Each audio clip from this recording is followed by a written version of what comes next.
Hello, শুভ দুপুর বন্ধুরা, good afternoon. প্রতিদিনের মতো আমার দুপুরের খাবার নিয়ে চলে এসেছি, লাঞ্চ। আজকে একটু দেরি হয়ে গেছে।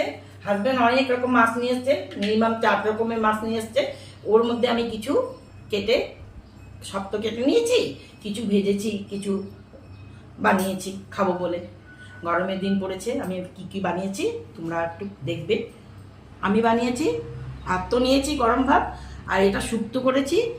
লাউ দিয়েছি, কাঁচা কলা দিয়েছি, পেঁপে দিয়েছি, থানকুনি পাতা দিয়েছি, কলার ডালের বড়ি দিয়েছি, দিয়ে সুন্দর করে বানিয়েছি। আমার এটা খুব প্রিয়, রোজ দিলে আমি রোজই খাবো আমি। আর এটা হচ্ছে পুঁটি মাছ ভেজে নিয়েছি মুচমুচে করে, এটা খাবো। আর এটা ঢেঁড়সের চচ্চড়ি, ছোট হাতে ছোটো ছোটো ছিম দিয়েছি কটা, আর লাল পাকা কাঁচা লঙ্কা চিড়ে বানিয়েছে শুকনো শুকনো করে। আর এটা হচ্ছে মোরলা মাছের টক, কুল দিয়ে করেছি, শুকনো কুল দিয়ে। এই যে মোরলা মাছ, এই যে মোরলা মাছ এটা।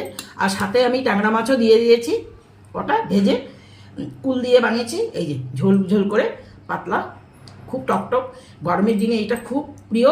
আমি মশলার তরকারি গরমের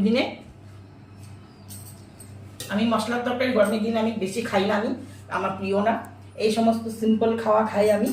কিরকম হয়েছে আমার রান্নাটা একটু তোমরা দেখবে, সাজানোটা কেমন হয়েছে একটু বলবে কমেন্ট করে, ভালো লাগবে অবশ্যই। Bye bye.